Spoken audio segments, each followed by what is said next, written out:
In this video we're going to talk about the research process. Now this is just one video in several on this topic and related topics.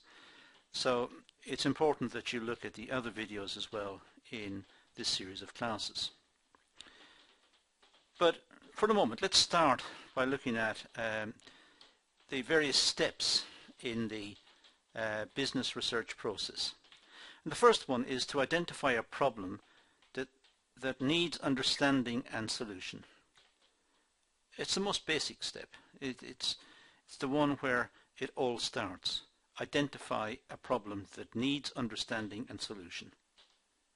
Research must start from that point. Defining the problem in a way that will make it easy to understand and will enable the researcher to focus on its solution. So it's important to define the problem, to first of all identify it and then define it and set it out clearly so that the researchers can focus on trying to get a solution to the problem. Next, plan an appropriate research design and select the research method to be used. So having identified the problem and having set out the problem in a way that is amenable to research, now work out what is the best research strategy. What's the best design? Is it interview, questionnaire, looking at secondary data? Is it using particular statistical tools? Try to work out what's the most appropriate way forward to get an insight into the problem and trying to get a solution. If sampling is to be used, ensure that the sample is free from bias and also sufficiently large to give confidence to the results. Free from bias may not be possible, and if that's the case, then list the limitations of the selected approach in the project. So looking for an appropriate research design may lead the researcher down the sampling route. And generally speaking, that is what happens. It's the cheapest way to go. But sampling to try and find the characteristics of a population from a sample is complicated. It's complicated and it's sometimes not very reliable. It depends on the sources of data available and how the sample is drawn. Is it random or is it non-random? So working out the average of a sample may indicate the average of the population, but it may be plus or minus a large percentage. So we may say that the average of the population is a certain amount lying between certain limits. So there are issues, and there are issues about the selection of the sample itself. Bias is one of the big problems. If the data is just collected by the researcher, it may reflect individual preferences and biases. The individual researcher may take a clipboard and stand on the street, but only stop the people that he or she likes, or he or she believes will stop and give them answers. So it's biased. And also, how big should the sample be? Should it be half the population, quarter of the population? How big should it be? And that's a second problem. It's also important to work out the data collection and evaluation techniques. The data collection, as I said, could be sampling, or it could be secondary data, or it could be a variety of sources. It could be interviews. So work out the data collection method, and then how will the responses be evaluated? How will the answers that were given in, let's say, a questionnaire, how will the answers be worked out? How will they be treated? How will they be interpreted? It's important that they are interpreted honestly and as frankly as possible. They should not be misinterpreted. Otherwise the whole exercise is a waste of time and possibly dangerous. It could lead to erroneous results and action based on bad results. The findings should clarify the original proposal. That's the whole idea. The findings should shed light on the original problem and should start to suggest a solution to the original problem. That's why the exercise was undertaken in the first place. The final report presentation should be professional and meet the needs of the client, the supervisor or the institution or whoever the client was or is. But the final report should be professional. It should be clearly presented. It should be logical, and also it should represent a very professional approach to data presentation, and it'll give credibility to the overall exercise. It was done with care and attention. Now, the business problems and questions. First of all, as I said, identify the problem and then initiate the research into the problem. And these are the two starting points. Clearly, a problem must be observed and must be encountered, and secondly, the research should be initiated, it should be designed and delivered with the purpose of solving the problem or identifying the problem solutions, identifying possible solutions to the problem. Now, the business question categories. Well, the type of question that needs solution may be mathematical. For example, what level of production does the business require? And it may be logistical. How should the product be delivered? And what routes should the lorries or the transport take? What levels of stock control should the business hold? These are mathematical type questions. The final solution may be a number. The company should produce 100 of these items, or the company should hold £100,000 worth of stock. So normally it's quantitative, and that would be a mathematical type solution. It could be attitudinal, that the research is aimed at finding attitudes. For example, attitudes of customers towards the product, or the attitude of workers towards working in the company. Looking at the hygiene issues at work, for example, looking at the conditions of work, looking at how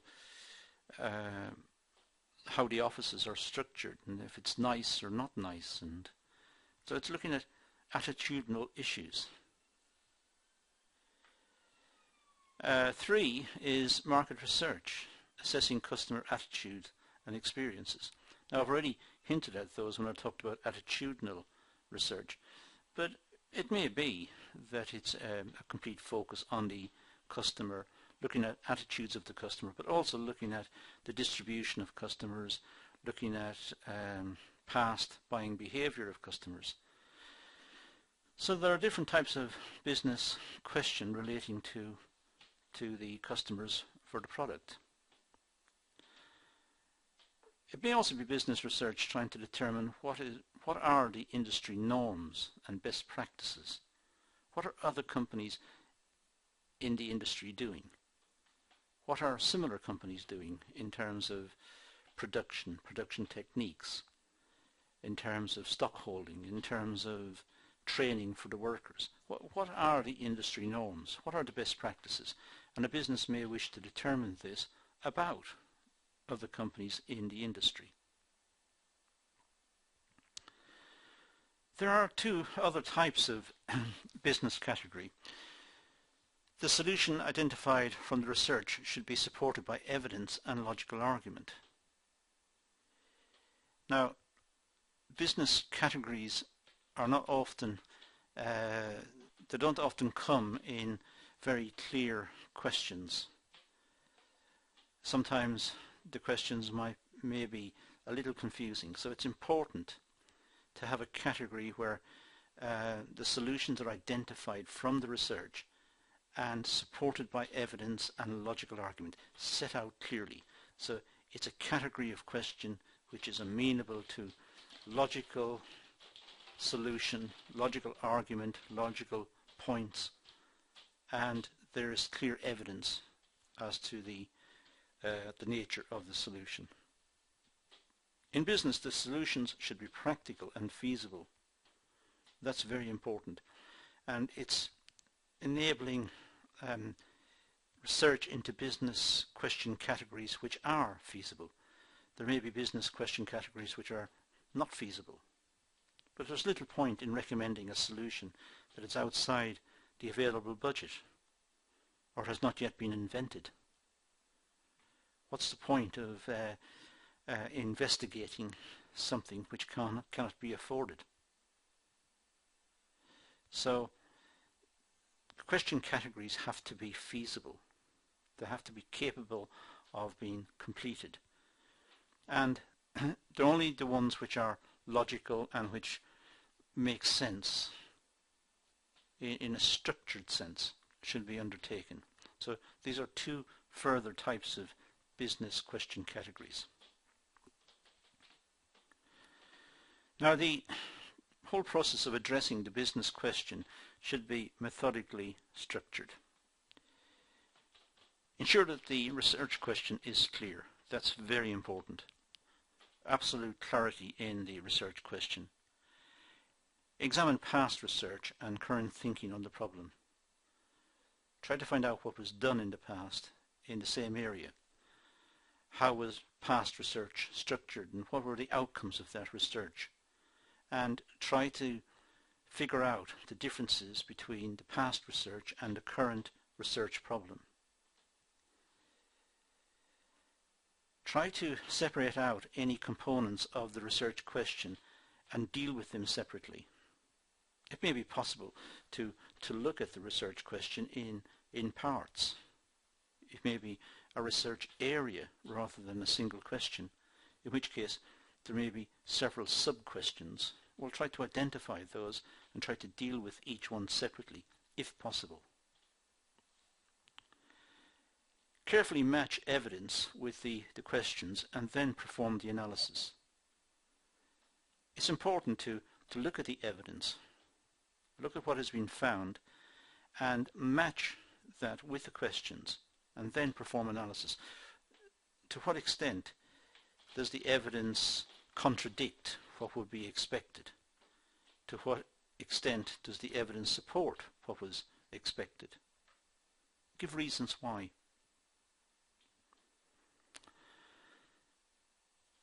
When the business problem is identified, investigative questions should be developed. These should point the way forward by clarifying the question. These are usually what, who, where, when, and why. What's the problem? Who's involved in this? Where is the problem? Where is it manifest? When did this happen? And why? Why are we looking at it? And why is there a problem? So those are the perennial questions that are asked when we have a problem. What, who, where, when, and why. The questions should always be posed in a straightforward manner. Try to make the questions as simple and as straightforward as possible. That will facilitate the research. The questions must relate to the literature, past research in the area, and form the basis for the current research. So, generally speaking, there has always been some research done in the area. Maybe it's the time we live, but a lot of research work has been conducted in the past in many areas, and it's important for researchers to be aware of what was done in the past and to have access to that literature and be able to produce a literature review based on past research and past experiences. There should also be measurement questions. These attempt to quantify responses and other data. So, wherever possible, try to measure the responses. Try to get some quantitative insight into the issue. A quantitative approach is seen as probably the strongest approach possible. So it's important to try to quantify results wherever possible. Now, the review of related materials, well, there should be a wide exploration of this area. A wide exploration of the area will mean that there are many viewpoints that are being picked up. Some of them opposing each other, some of them indicating good practice or best practice, some of them indicating issues that just simply need to be borne in mind and perhaps addressed. Ideally, it should range from the seminal to the most recent ideas in the area. Seminal is the first one. So a seminal paper is the first paper on a particular topic, the first one that's been published. We call it a seminal paper. And it's important for researchers to know what the seminal paper is in the area. When did it start? Who wrote it? What was the issue? What was the outcome? And then trace through all the other papers that link back to that seminal paper, to the first paper. So the researcher must be aware of the seminal paper and all of the recent papers. The materials may be published in trade journals, academic papers, the press, expert opinion, or in conferences. So there's a wide variety of sources of information, and it's important that the researcher is aware of these and tries to keep up to date with what is happening in the area. Papers on best practice are particularly useful, particularly in the business area, because businesses are interested in best practice. It's best practice that helps the business most effectively. So, research in fundamental areas are not that important in business. Research in fundamental areas, interesting and maybe useful in providing a framework, but it's really applied research that interests business. How were problems solved in practice? Now, data capture, well, if possible, the best approach is the simplest one. There are many views in science about what is the best approach to experimentation, or the best approach to collecting data. And it's widely believed that the simplest approach is the best. Try to keep it simple so that it's easy to understand and it's easy to see the relationships.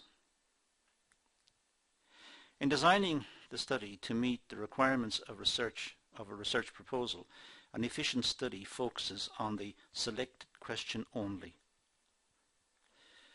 Now, this is important. It's important to just focus on the question that is posed right at the start. What is the issue? What is the question? Just look at that one question. Don't get sidetracked.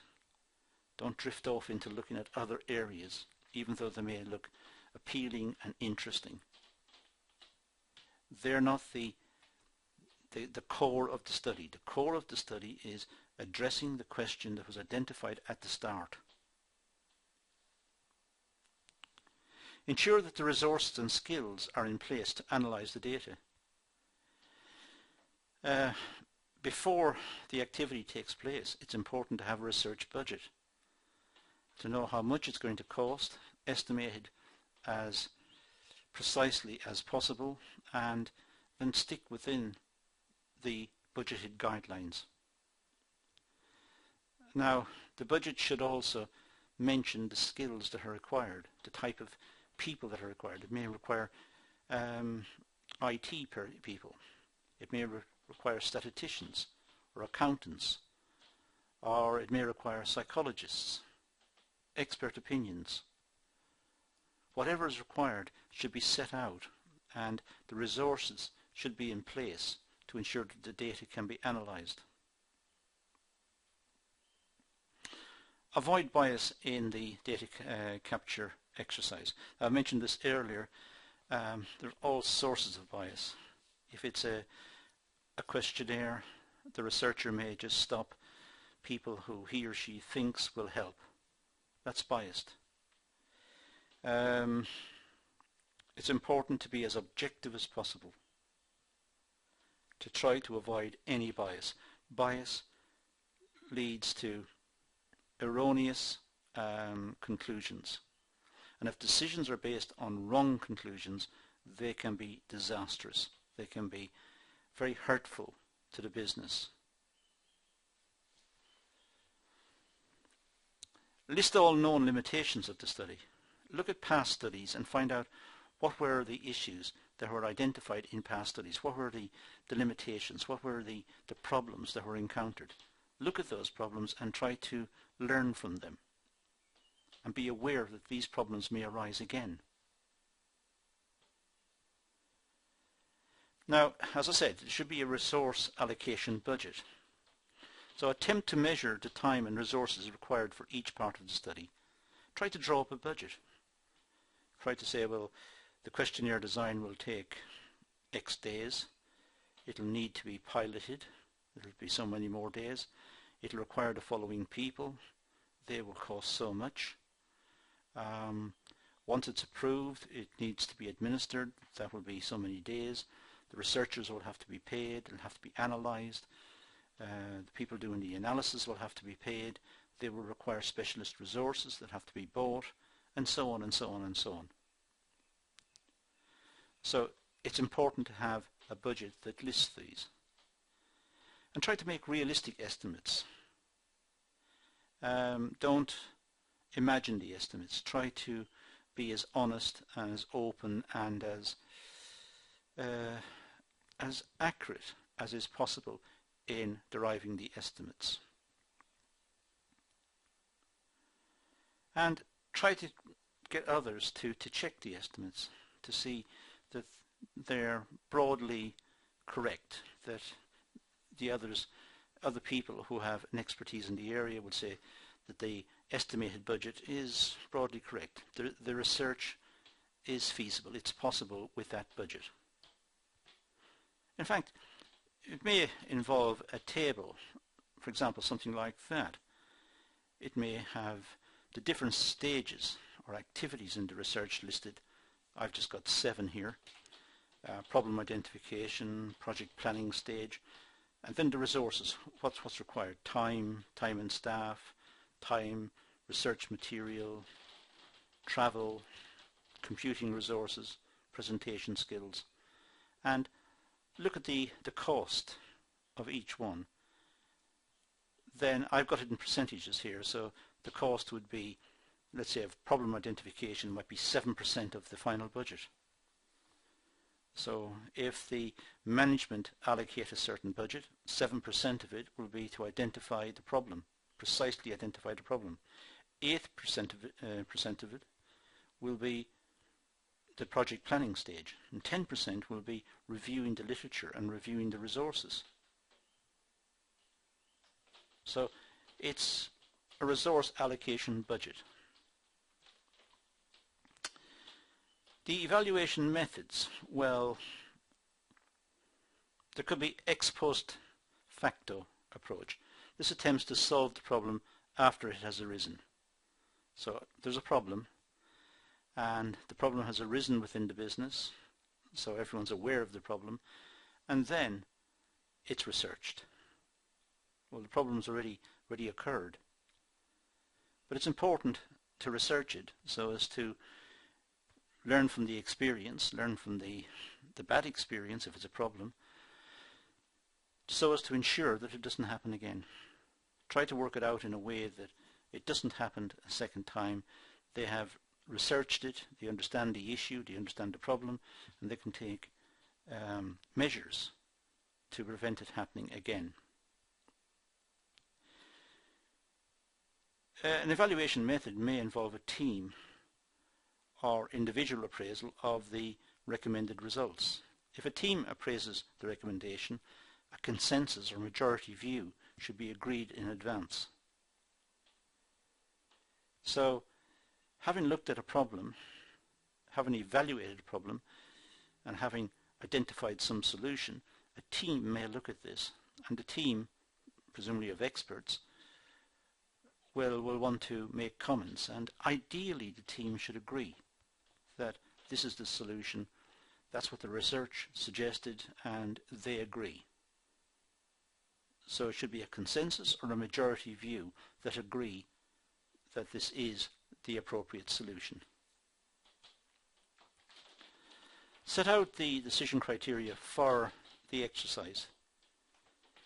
This may be based on costs and skills required, but set out the decision criteria for the exercise. How will the decision be judged?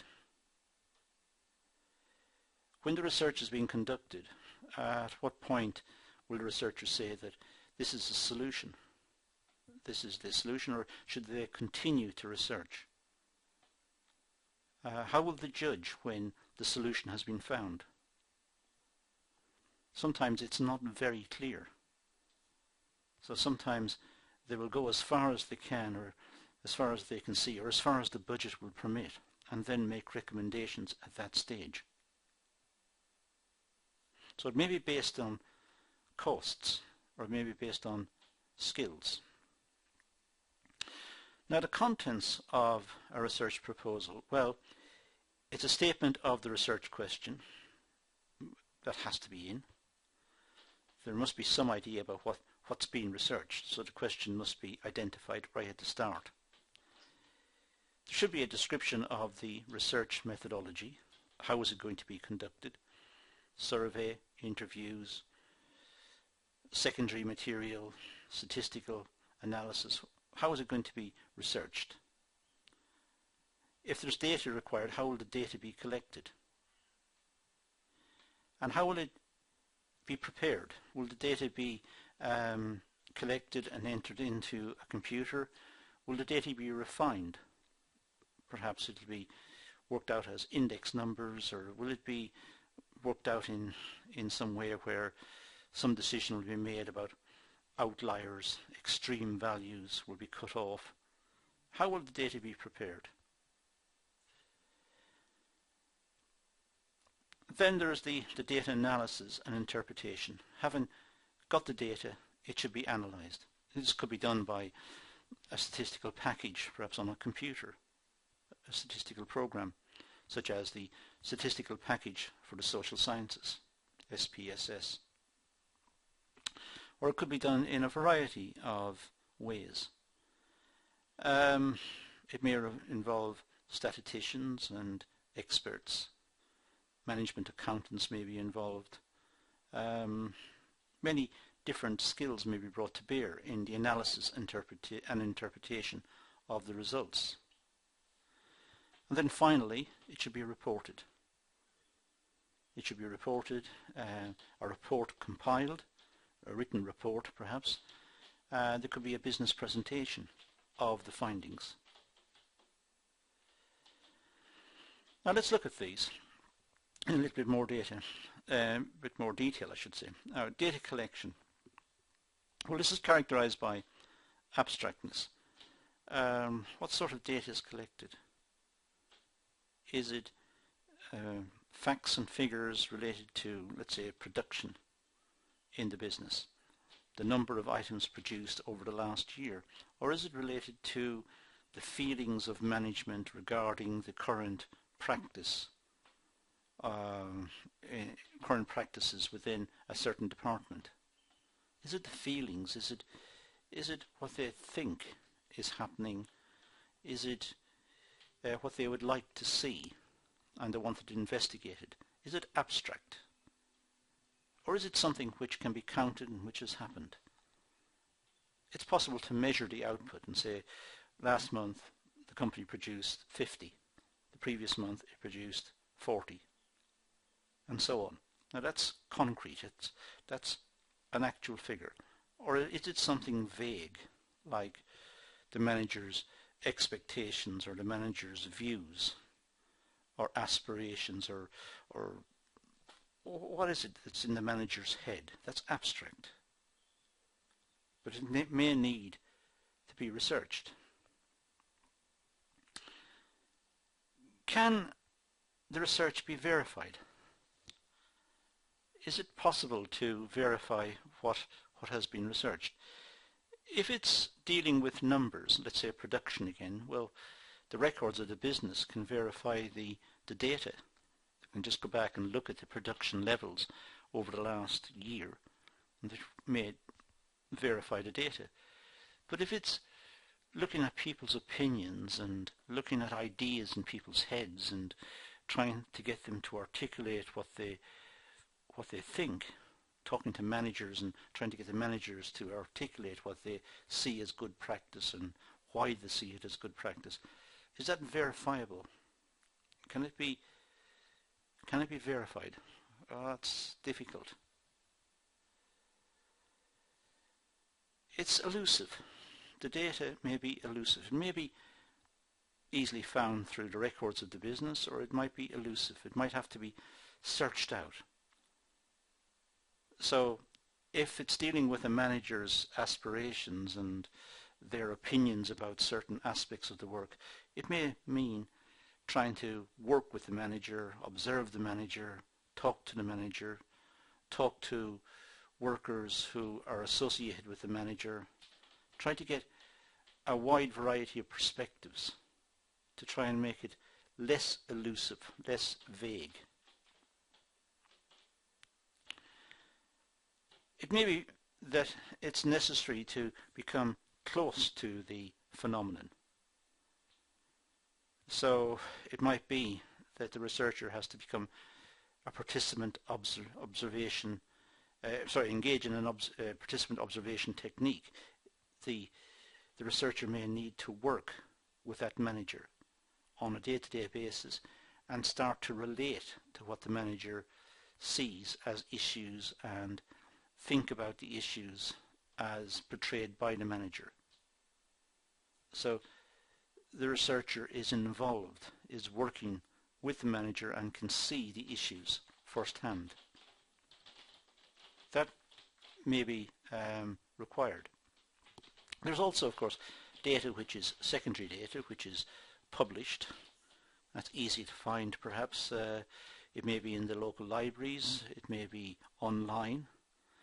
If it's specialized data, it may have to be paid for, it may have to be bought, but at least all the work has been done. But secondary data is not that useful in business. It doesn't give the business any market advantage because the competitors can get the same data. So there's no big advantage to the business in using secondary data. It does provide a framework. It does provide a setting for decision making and understanding where the business is and how well it's doing vis-a-vis the industry or vis-a-vis the national economy. But it doesn't really give any great advantage to the decision makers because it's not unique to the business. Primary data would be. That's data that's commissioned by the business. So the researchers go out and find primary data. That is the original source of the data. So market research, go out and talk to the customers. That's primary data. Find out what the customers' needs are, what the customers would like to see, what are the issues confronting the customers. And bringing back that sort of data and analysing it is useful. That is what gives the business a uniqueness, perhaps a unique insight into that phenomenon, the phenomenon of the customer and the customer's needs. The final steps in the research, well, reporting the results. There's no point in conducting the research unless the results are reported. It's obvious that having conducted the research, having done the analysis, having gone through all of the stages and all of the issues, it's important to report. There should be an executive summary, some short way in which the managers and the readers can get to the essence of what was found and get to the essence of it very quickly by just reading perhaps a page or half a page, just summarizing, even in bullet points, what was found and what were the issues. So as well as the full report, there may be an executive summary. There should be an overview of the research. It should show how the research was conducted, what were the issues, how were the issues addressed. It should go into detail about the research and show honestly and openly the whole exercise.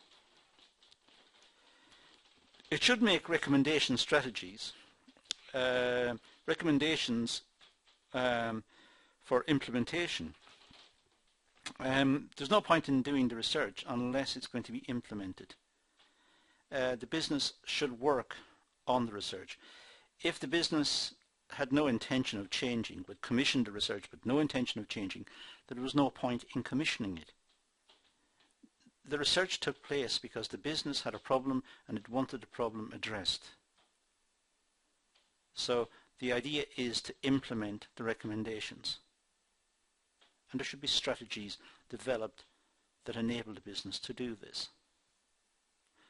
There should also be a technical appendix, depending on the nature of the research, but it should be a technical appendix if it's related to some technical issue in a business. Then clearly the terms, the language and the technicalities of the business should be presented for the reader to understand. But even if it's not related to a business in that technical sense, even if it's a market survey, then the statistical analysis that's conducted should be explained in a technical appendix. The equations that were used and the statistics, the way they were calculated, and the reliability of the statistics and the limitations of the whole exercise should be set out in the technical appendix. Now this has been a long discussion of various steps in the research process. It's one video amongst many on a similar set of topics, and all of these different videos link, so it's important to get a wide perspective by viewing several of them. I suggest you go back over the video, play it several times, use the stop button as often as you wish and make notes, and try and do some online research yourself to pad out some of the areas. Clearly research is important because it's where we get knowledge, and in business knowledge could be profits. That's all I'm going to say about this topic for the moment, so thank you for watching.